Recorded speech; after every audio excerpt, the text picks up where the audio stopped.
심리학자들은 인간이 이 땅에 태어나면서 가장 느끼는 처음의 감정이 뭐냐 하면 그것이 두려움이라고 말합니다.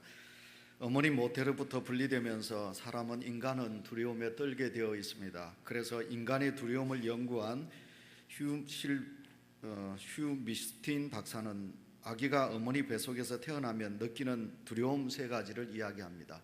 그게 첫 번째가 뭐냐 하면 첫 번째는 탯줄이 끊겨지는 두려움이고, 그 다음에 두 번째 두려움이 뭐냐 하면 엄마 뱃속에 있을 때는 너무너무 조용히 했는데 세상에 나오니까 너무 시끄럽다는 것입니다. 그래서 소리에 대한 두려움이 있다는 것이지요. 그 다음에 세 번째로는 이제 내가 이 세상에 태어났다, 내가 이 인생의 삶을 어떻게 살고 하는 그런 두려움이 세 번째 두려움이라고 한답니다. 모태로부터 이탈되면서 의지할 것이 없어지게 되자 아기는 두려움을 느낀다는 말이지요. 이렇게 인간은 태어나면서부터 두려움을 느낍니다. 그리고 이 두려움은 무의식 속에 깊이 각인되어 두고두고 부정적인 영향을 미친다고 하지요. 어린아이가 마치 뜨거운 주전자에 손을 대면 주전자만 보면 겁을 낸다고 그러지요.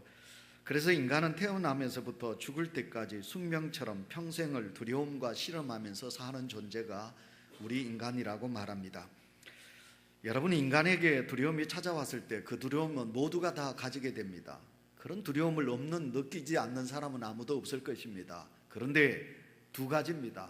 첫째는 뭐냐면 두려움이 찾아왔을 때 두렵구나 느끼면서 그것을 이제 용기로 떨쳐버리려고 하는 사람이 있는가 하면, 근데 두 번째로는 두려움이 찾아오면 그 두려움에 사로잡혀서 삶을 포기한다든지 아니면 모든 생활 속에서 그 두려움 때문에 너무너무 겁을 먹고 벌벌 떨면서 살아가는 못난 인간으로서의 삶이 우리 속에 있다고 말합니다.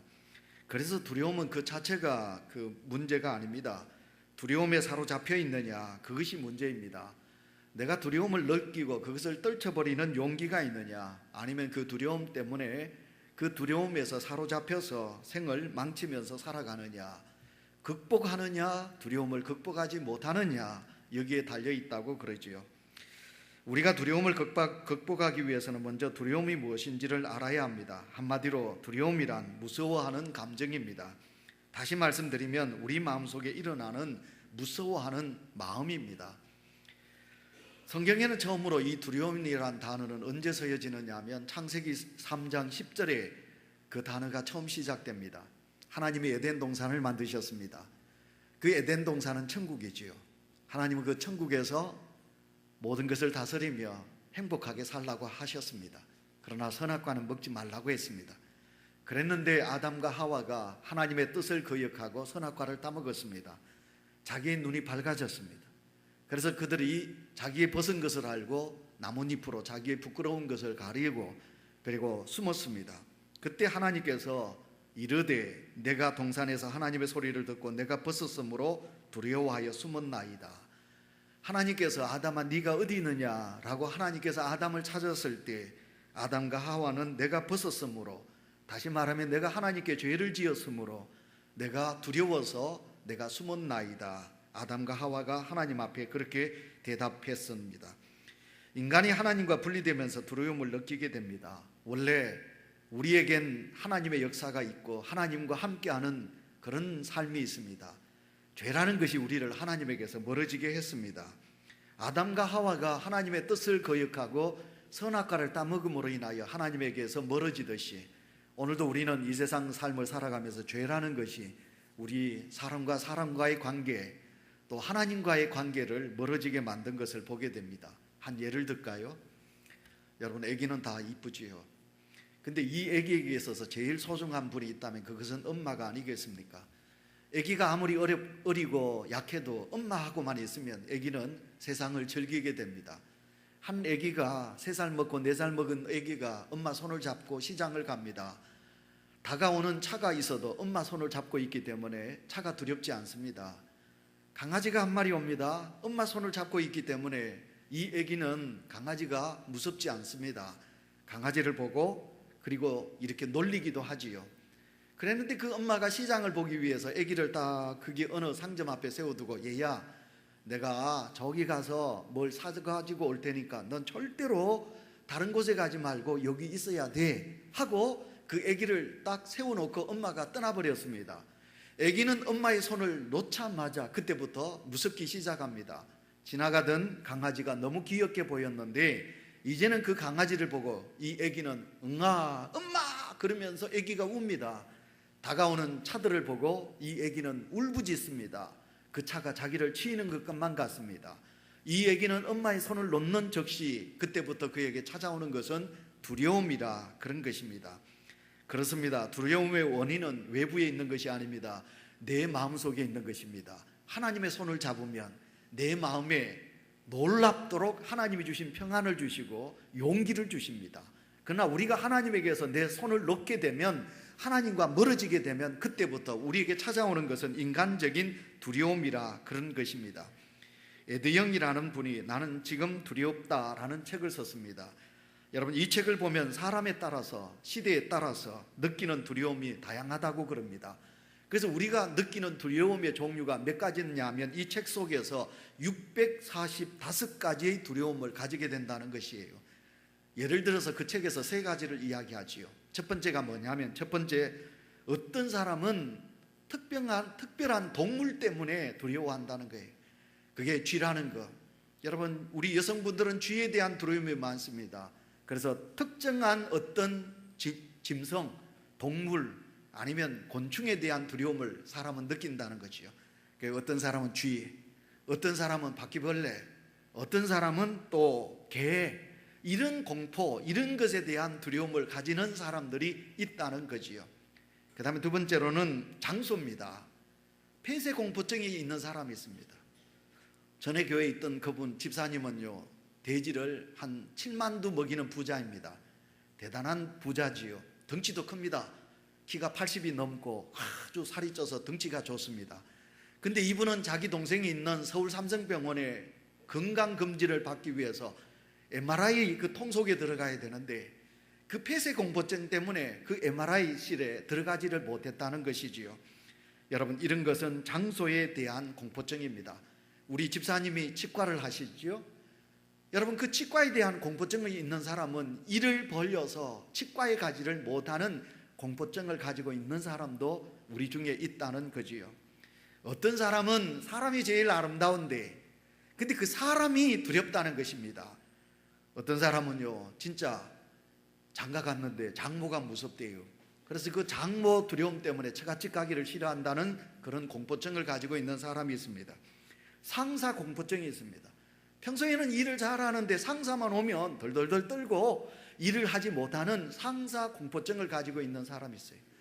그리고 또요, 웃기게도 아내에 대한 공포증을 가지고 있는 사람도 있다고 합니다. 자, 이 책 속에서 그걸 그렇게 말하고 있거든요. 결국 하나님을 떠나 사는 사람들은 두려워할 이유가 아닌데도 우리는 두려워해야 된다. 사람이 아름답고 그 개가 아름답고 우리가 살아가는 모든 이 세상이 아름다운데 안타깝게도 우리는 하나님을 떠남으로 인하여 찾아오는 이 두려움과 공포증을 오늘도 가지고 살아가고 있다는 것입니다. 여러분, 우리는 지금 참 좋은 시절, 참 풍요로운 세상에 살지요. 누가 뭐래도 마음이 편해야 되지 않겠습니까? 내 마음이 평안해야지요. 근데 여러분 마음이 평안하신가요? 하나님을 믿노라 하면서도 여러분의 마음이 두려움으로 살아가나요? 공포로 살아가나요? 그러면 아니 되잖아요. 자, 오늘 제가 여러분에게 두려움에 대한 이야기를 합니다. 주제를 가졌습니다. 왜냐하면 지진 때문에 그렇습니다. 일본은 저렇게 지진이 야단나도 우리는 지진과는 상관이 없는 나라라고 생각했는데, 근데 우리가 살고 있는 이 경주, 울산에, 포항에 여러분 지진이 지금 계속되고 있습니다. 울산은 창원에서 포항으로 이어지는 양산 단층에 속하여 있다 보니 연일 지진의 두려움 속에 우리는 살고 있습니다. 7월 중반에 저 정자 바닷가에 5.1의 지진이 났습니다.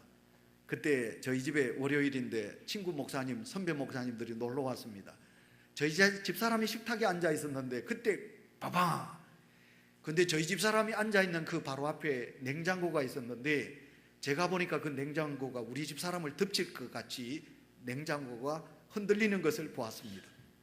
그때 만약 저희 집에 목사님들이 아니 계셨으면 많이 좀 두려웠을 것입니다. 그러나 저희들은 웃고 그냥 넘어갔습니다.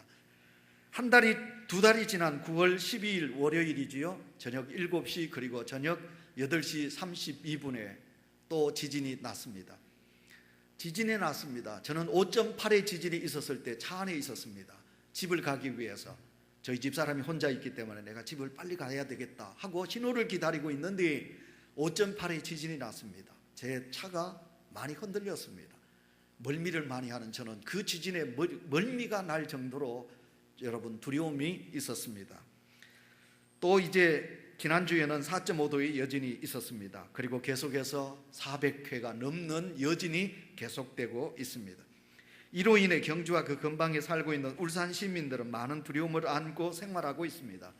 쉽게 잠을 이룰 수가 없습니다. 조그마한 소리에도 이게 혹시 지진이 아닌가, 그렇게 트라우마 속에 우리는 살아가고 있습니다. 중요한 것은 이 지진으로 인한 두려움이 가지고 있는 영향력입니다. 두려움은 감정으로 무섭게 느끼게 다가오는 것이니까요. 일단 두려움에 사로잡히게 되면 우리의 삶이 행복을 잃어집니다. 마음의 평안을 잃어버리게 됩니다. 그래서 우리의 삶이 여러분 놀랍게도 황폐해지게 된다는 거지요. 가장 큰 문제는 평안을 잃어버린다는 것이지요. 지금 경주에는 땅값이 떨어지고 있다고 하지요. 여행객들이 특히 수학여행의 취소가 많이 있다고 하지요. 이 지진의 시간대가 공교롭게도 8시 30분 되다 보니까 8시만 되면 포항, 경주, 울산에 살고 있는 많은 사람들이 자기 자녀를 데리고 아파트를 내려와서 학교 운동장에서 운동을 하거나 마당에 앉아 있다가 저녁 11시가 되면 그때서는 이제 집 안으로 들어가서 잠을 이룬다고 하지요. 경주 숲이나 시장에 생수가 동이 났고 비상식량을 찾는 사람들이 많다고 합니다. 여러분, 그렇습니다. 두려움이 몰려오면 생존의 기반이 흔들리게 됩니다. 마치 파도가 밀려올 때 배가 심하게 요동치는 것과 같습니다. 이것이 평안을 잃어버리는 것입니다. 배가 요동치자 승객들이 너도 나도 할 것 없이 자기의 물건을 땅에 바다에 던지면서 아우성을 치지요. 자기들이 믿는 신에게 살려달라고 소리를 지르면서 모든 자기의 평안을 잃어버리고 있지 않습니까? 사랑하는 온유교회 성도 여러분, 오늘 우리는 주님을 믿는데, 그런데 주님을 믿는 우리 속에 여러 가지 많은 두려움이 찾아오고 이 두려움으로 인하여 여호와 하나님 안에서 참된 평안을 누리지 못하는 안타까움이 있을 수 있는데, 자 여러분, 우리가 이런 평안을 잃어버리고 두려움 속에 있는데, 그렇다면 오늘 성경은 우리에게 무엇을 말씀하고 있는가? 하나님을 믿는 성도로서 우리의 삶 속에 찾아오고 있는 이 두려움이라는 것을 어떻게 하면 이길 수 있는가? 한번 우리가 말씀 속에서 생각해 보도록 하겠습니다. 오늘 본문의 이야기는 사도 바울이 3차 전도 여행을 끝났습니다. 그리고 그는 이제 3차, 1차, 2차, 3차 전도 여행을 떠나서 복음을 전했습니다. 그러나 그들의 가슴 속에는 내 민족이 예수님을 영접하지 않고 있다. 다시 말하면 내 가족이지요. 내 가족이 예수를 믿고 있지 않다. 그래서 사도 바울은 예루살렘으로 옵니다. 예배소 교회 장로들이 많이 반대했지요. 가면 안 된다고, 잡힌다고, 죽는다고. 그러나 사도 바울은 내 민족에게 복음을 전해야 된다. 그리고 예루살렘으로 왔다가 그만 유대인들에게 잡히게 됩니다. 죽게 되지요. 그러나 사도 바울은 놀랍게도 그에게 로마 시민권을 가지고 있었기 때문에 내가 로마 황제에게 내가 재판을 받겠다. 내가 로마 시민권을 가졌기 때문에. 그래서 사도 바울은 지금 배를 타고 로마를 향하여 가는 것입니다. 가기 전에 사도 바울이 하나님 앞에 기도하니까 풍랑이 있을 것을 예고하셨습니다. 바울은 가지 말라고 하지요. 그러나 선장과 선주는 바울의 말을 듣지 않고 빨리 가는 것이 돈을 버는 게 아닙니까? 그래서 그들이 배를 띄우게 되어서 배가 출항하자마자 바람은 불고 유라굴라 큰 태풍이 이 바울이 타고 있는 배를 엄습하게 된 겁니다. 14일 동안 배 안에 탔던 사람들이 이제 모든 것을 잃어버리게 되고 그들이 그 배 안에서 이제 표류하게 됩니다. 자, 오늘 우리는 이 배 안에 타고 있는 사람들과 같은 그런 두려움을 오늘도 우리는 이 세상의 일들로 통하여 또 지진으로 통하여 우리는 겪고 있는 상황에 있습니다. 여러분들 중에 목사님, 나는요 지진 겁나지 않아요. 제가 노인대학에 이 이야기를 했거든요. 여러 어르신, 우리는 두려워하지 말아야 됩니다. 왜냐한지 아나요? 제가 첫째, 6점 이상 지진은 이 땅에 절대로 없습니다. 제가 그랬고요. 그 다음에 두 번째, 죽음을 초월하세요. 여러분들은 살만치 살았지 않습니까? 80까지 살았는데 이렇게 호수 꺾고 그렇게 오래 살면 뭐합니까? 지진 나가지고 딱 그냥 묻혀가지고 찍소리 안 하고 그냥 딱 죽는 거 얼마나 좋습니까? 죽음을 초월하면 여러분 두려움을 이길 수 있습니다. 어르신들에게 그랬고, 그 다음에 세 번째, 예수님을 믿으세요. 주님을 믿으면 두려움을 이길 수 있습니다. 제가 지난 노인대학 때 그랬습니다. 자, 여러분, 이제 제가 여러분에게 이제 세 가지로 말씀을 드리겠습니다. 두려움을 이길 수 있는, 우리가 어떻게 해야 이 두려움을 이길 수 있을까? 성경은 우리에게 가르쳐주고 있습니다. 첫째, 우리는 깨달으셔야 합니다. 깨닫는 믿음이 우리 속에 있으셔야 합니다. 여러분, 성경 22절을 우리 다 같이 읽도록 하겠습니다. 22절 큰 소리로 읽습니다. 시작. 내가 너희를 권하노니 이제는 안심하라. 너희 중 아무도 생명에는 아무런 손상이 없겠고 오직 배뿐이니라. 아멘. 바울은 하나님의 말씀을 통해 상황을 정확하게 분별하고 있습니다. 아무리 유라굴라가 우리를 엄습한다 할지라도 절대로 우리는 죽지 않는다. 우리는 죽지 않는다. 여러분, 이게 믿음입니다. 이게 깨닫는 것입니다. 대부분 우리가 두려워하는 것은 무엇입니까? 몰라서 그렇습니다. 깨닫지 못했기 때문에 우리는 두려워하지 않습니까? 깨닫지 못하고 속아서 우리는 두려워합니다. 분명히 14일 동안 태풍 속에 있었습니다. 그러나 하나님은 그들을 배 바깥으로 물에서 죽게 하지 않으셨습니다. 14일 동안 그렇게 표류했습니다. 그랬는데 하나님은 지금까지도 살려주셨습니다. 그래서 바울은 모든 배 안에 타고 있는 성객들과 선원들에게 안심하라, 두 번이나 안심하라 이렇게 말하고 있습니다. 여러분, 14일 동안 표류했을 때 사람들의 마음이 어땠을까요? 이제는 우리가 죽는다. 그때 흑암의 세력, 마귀가, 사탄이 그렇게 두려움 속에 있는 사람들에게 귓가에 뭐라고 말했겠을까요? 바울이 말한 건 거짓말이야. 너희들은 이제 죽어.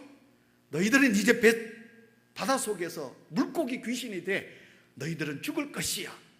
마귀가 그렇게 말했지 않겠어요? 우리가 믿음이 없으면 이 땅에 살아가는 모든 사람들의 말과 악한 마귀의 말을 들으면서 희망보다는 절망을 하게 된다는 것입니다. 사람들은 태풍을 바라보면서 마음속에 들려오는 사탄의 소리를 들었지 않았을까?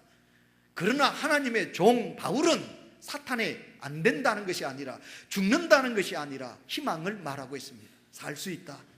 지금까지도 우리는 살았고 안심하라.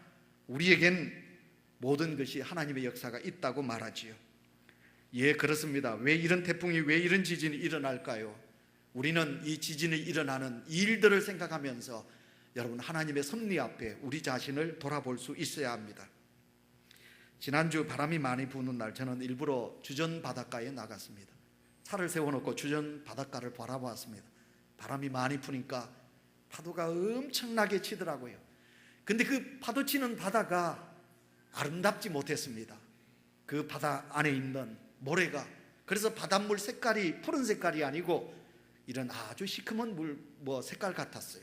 그리고 그 바다 안에 있는 많은 오물들과 그리고 파래라든지 미역이라든지 이런 것이 바다 위에서 넘실넘실 춤을 추고 있었습니다. 저는 그 춤추는 바다를 보면서 이야, 이제 고기들이 활발하게 살려고 노력을 하겠구나. 바다 밑에 깔아있던 플랑크톤이 춤을 추겠구나.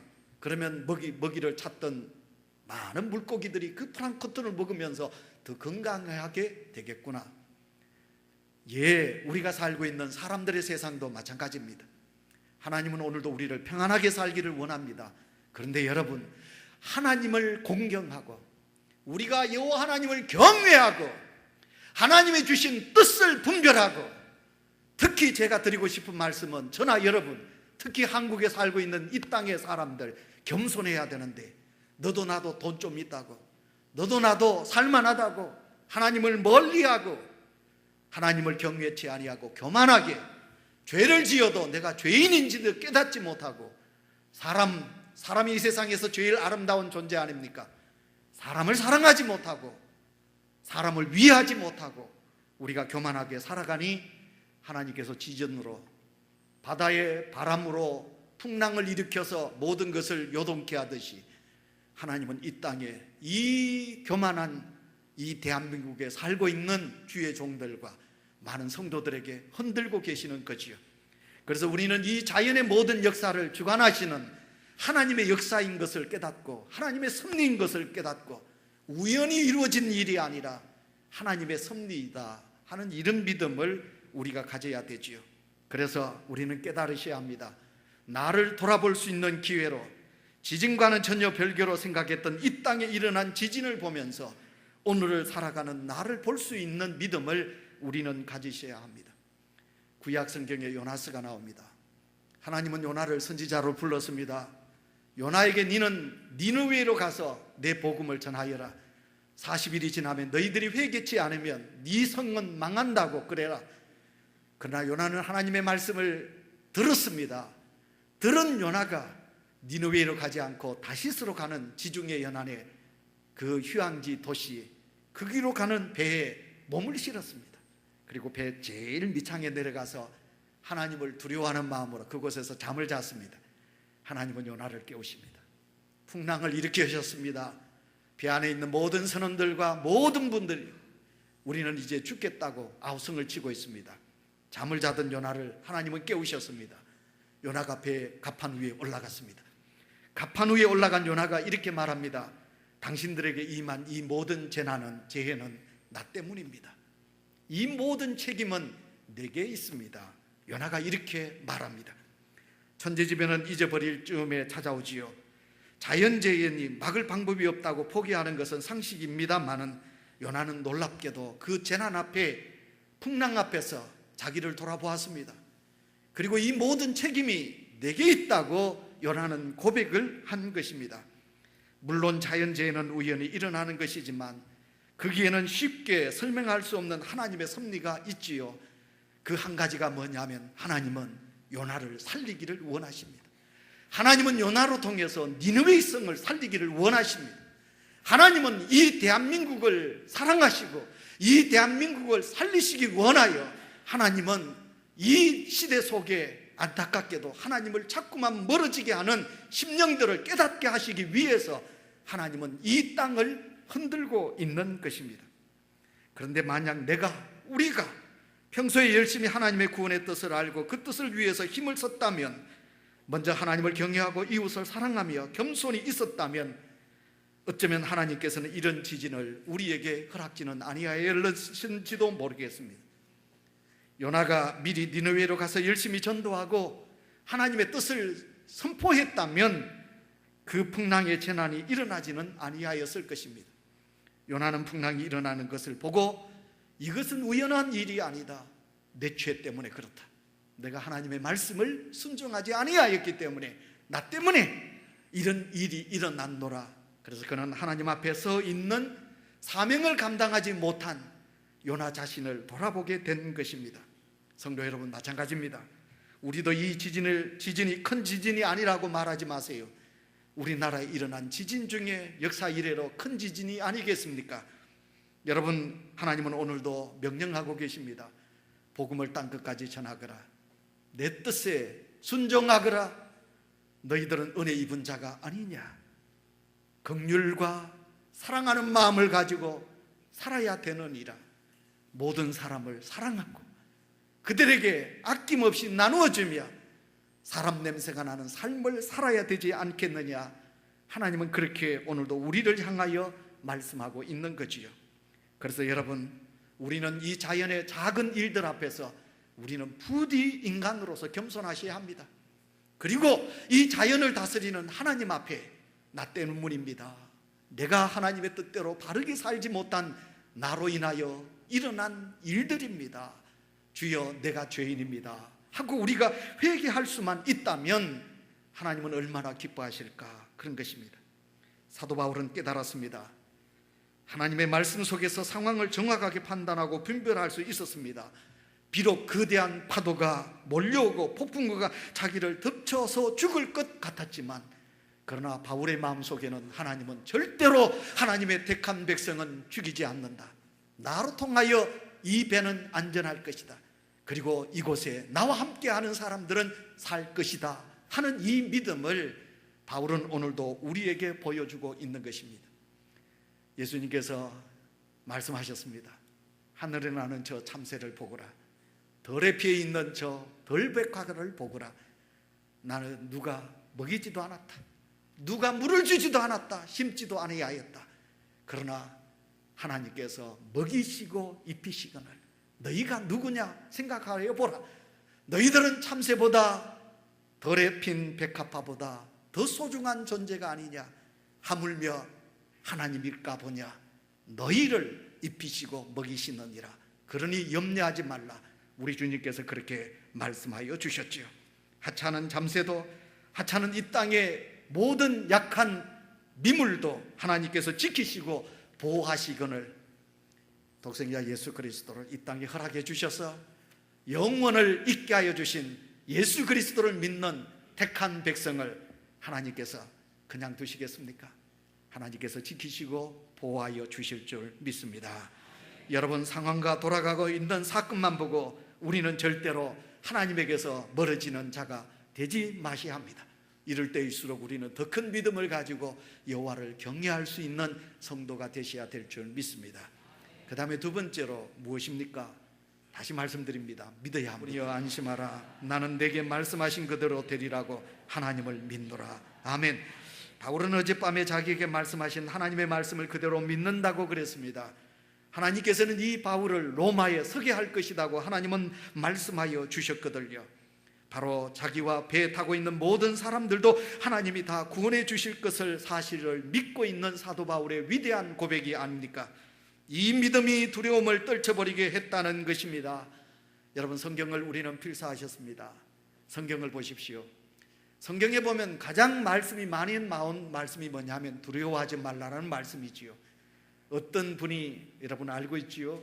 어떤 분이 성경을 한 장 한 장 읽어가면서 두려워하지 말라를 파악을, 이게 숫자를 헤아려 보니까 놀랍게도 365번이나 나왔다지요. 그래서 그분이 고백하기를, 내가 매일매일 살아갈 때 하나님은 우리를 향하여 두려워하지 말라, 매일 365일 매일 하나님은 우리를 향하여 두려워하지 말라고 하시구나 하는 것을 깨달았다고 하지요. 여호수아 1장 9절을 우리는 너무 잘 알고 있습니다. 내가 내게 명한 것이 아니냐. 강하고 담대하라. 두려워하지 말라. 놀라지 말라. 내가 어디로 가든지 내 하나님 여호와 하나님께서 너와 함께 하느니라. 아멘. 모세는 위대하지요. 모세는 정말 위대하지요. 지팡이 들고 때리니 나일강이 피바다가 되고, 여러분 열지양을 하나님의 역사로 만들어 가지요. 홍해바다를 향하여 여러분 지팡이를 치니 홍해바다 길이 나지요. 반석을 향하여 바위를 치니 모세가 치니 반석에서 물이 나지요. 모세는 위대하지요. 그러나 모세의 후계자가 된 여호수아는 자기는 아무리 생각해도 내 스승 모세는 위대한데 나는 아니겠다. 그래서 내가 이 백성들을 이끌고 어떻게 요단강을 건너서 가나안 땅으로 갈 수 있을까? 여호수아가 많이 하나님 나는 어떡하나요? 그러나 하나님께서 여호수아에게 두려워하지 말라, 놀라지 말라, 절대로 내가 너를 떠나지 아니하리라, 내가 너와 함께 하느니라. 하나님께서 여호수아에게 약속하여 주셨듯이 하나님은 오늘도 우리와 함께 할 줄 믿습니다. 특히 여러분 어려움과 고난이 있을 때, 그때 다윗의 고백이 무엇입니까? 여러분 시편 24편 23편 내가 사망의 엄침한 골짜기로 다닐지라도 해를 두려워하지 않을 것은 주께서 나와 함께 하심이라. 다윗의 고백이 여러분의 고백이 되시기를 축원합니다. 그 다음에 세 번째로 오늘 주신 말씀에 우리가 두려움을 이길 수 있는 것은 용기입니다. 용기 있게 행동하라는 것입니다. 우리 성경을 읽겠습니다. 26절 다 같이 읽습니다. 시작. 그런즉 우리가 반드시 한 섬에 걸리리라 하더라. 이제 바울이 그렇게 말합니다. 한 섬에 걸리리라. 바울은 아직도 유라굴라로 태풍이 자기들을 삼키려 하는 그 위기의 순간에 하나님께서 자기들을 건지실 것을 믿고 용기를 북돋우고 있는 것을 보게 됩니다. 조만간 조그만 섬에 우리의 배가 걸리게 되어서 우리는 살게 될 것이라는 용기를 심고 있습니다. 우리에게 용기를 주는 분이 있다면 그 사람은 아름다운 사람이죠. 그러나 우리에게 절망과 좌절과 우리의 희망을 빼앗아가는 분들이 있다면 그 사람은 미안하지만 아닌 거예요. 하나님의 교회는 하나님의 말씀으로 우리를 살리는 역사가 있지 않습니까? 여러분, 두려움은 마음에서 온다고 그랬지요. 여러분의 마음속에 믿음을 가지면 무엇입니까? 우리는 놀랍도록 하나님의 역사가 일어나지요. 이제 실제적인 이야기 하나를 하고 설교를 맺도록 하겠습니다. 그 워싱턴 포스트지에서 재미난 실험을 했다고 합니다. 그 워싱턴, 그 미국의 수도 아닙니까? 그곳에 워싱턴 DC 유명한 공원 바로 옆에 지하철이 있는데 그 지하철역에 사람들이 하루에도 수만 명이 지나가지요. 그 지하철역 위에 세계적으로 유명한 바이올리니스트, 그분 이름이 뭐냐면 조슈아 벨입니다. 이분이 1시간 연주하면 연주비를 받는 돈이 3천만 원이 받는다지요. 근데 이 사람에게 이제 모자를 덮어쓰고 검은 안경을 끼게 하고 청바지를 입게 하고 전혀 연주자의 자세가 아니면서 그렇게 바이올린을 들고 그곳에서 바이올린 연주를 하고 있었다는 거예요. 1시간에 3천만 원의 돈을 받을 수 있는 그런 유명한 연주자 조슈아 벨. 근데 더 놀라운 것은 그분이 가지고 있는 바이올린의 악기입니다. 이 악기는 1717년에 13년에 만들어진 스트라디바리우스라는 악기였습니다. 여러분, 이 200억 정도가 되는 이 악기를 들고 연주를 하고 있었습니다. 그리고 그 앞에 여러분 바이올린 케이스를 놓으면 사람들이 지나가면서 그곳에 연주를 듣고 고맙습니다, 잘 들었습니다 하면서 돈을 던지고 가잖아요. 근데 조슈아 벨이 드디어 200억이 넘는 바이올린을 들고 연주를 했습니다. 근데 그렇게 수없이 천명, 만명이 지나가도 어느 누구도 관심을 가지지 않는데 그 중에서도 딱 6사람이 그 연주를 들으면서 감격해 했다는 거죠. 연주가 끝난 다음에 그 바이올린 케이스에 얼마의 돈이 들어있었느냐 하면 37달러 13센트 뿐이었다고 합니다. 3천만 원에 1시간의 연주자에게 몇 시간을 연주했는데 37달러 13센트. 워싱턴 포스트지가 실행한 이 실험은 아무리 바로 곁에서 고상한 연주나 중요한 뉴스가 흘러나와도 사람들이 바쁘게 살다 보면 전혀 듣지 못할 수 있다 하는 사실을 이제 실험에서 우리에게 말하고 있다는 거죠. 근데 여러분, 가슴 아픈 것은 조슈아 벨이 연주하되었던 지하철역 앞 광장에 뭐가 있었느냐 하면 그 바로 옆에 복권 판매소가 있었는데 사람들은 연주를 듣기보다는 그곳에 복권 사는 그곳에 줄을 섰다고 말합니다. 오늘도 우리의 삶 속에 중요한 하나님의 메시지가 있습니다. 꼭 설교로 통하여 하나님은 말씀도 하지만 자연의 소리로 통하여 하나님은 말씀하지. 열왕기상 19장에 보시면 하나님께서 굴 속에 있는 엘리야를 나오라고 합니다. 엘리야가 굴 밖에 나왔더니 하나님께서 큰 바람과 그리고 큰 지진과 불로 하나님께서 역사하셨습니다. 큰 지진이 나고 바람이 불고 불이 나도 그 속에는 하나님의 소리가 아니었습니다. 바람이 지나고 지진이 지나고 불이 지난 다음에 세미한 소리, 집중하고 집중해야 들을 수 있는 소리, 그 소리 속에 하나님의 소리가 들려왔다는 것입니다. 오늘도 우리는 이 자연, 지진, 바람, 이 세상에 일어난 사건과 사고 속에 그냥 아무 의미 없이 지나지 마시고, 여러분, 이 모든 일들 속에는 하나님의 소리가 있음을 알고, 여러분, 우리가 귀를 기울여 집중하여 우리가 하나님의 소리를 들을 수만 있다면, 하나님께서 엘리야에게 말씀하지요. 세미한 음성으로 말씀합니다. 너 홀로 애썼다고 생각하지 말라. 내가 이스라엘 가운데 바알에게 무릎을 꿇지 아니한 7,000명을 두었노라. 엘리야야, 왜 네만 했다고 그러느냐. 하나님께서 엘리야에게 세미한 음성으로 말씀하고 계시지요. 지진으로 두려워하는 이 땅의 많은 사람들을 향하여 여러분 외치십시오.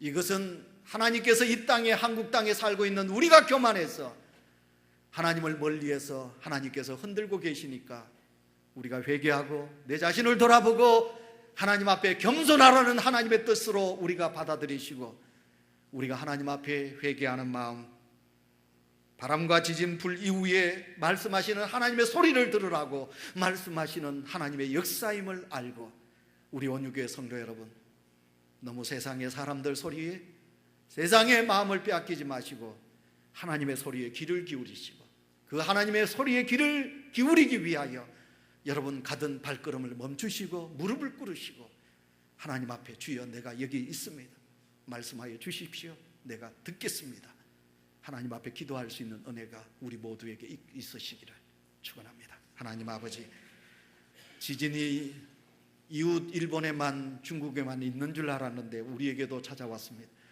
하나님께서 왜 이 지진을 주셨을까? 오늘도 이 말씀으로 통하여 깨닫게 하시고 믿음으로 주님을 바라볼 수 있는 은혜를 주셔서 감사합니다. 이 땅을 다스리시며 우리를 구원하여 주신 주님 앞에 겸손한 마음으로 설 수 있는 우리 모두가 되기를 간절히 소원하옵고 예수님의 이름으로 기도하옵나이다. 아멘.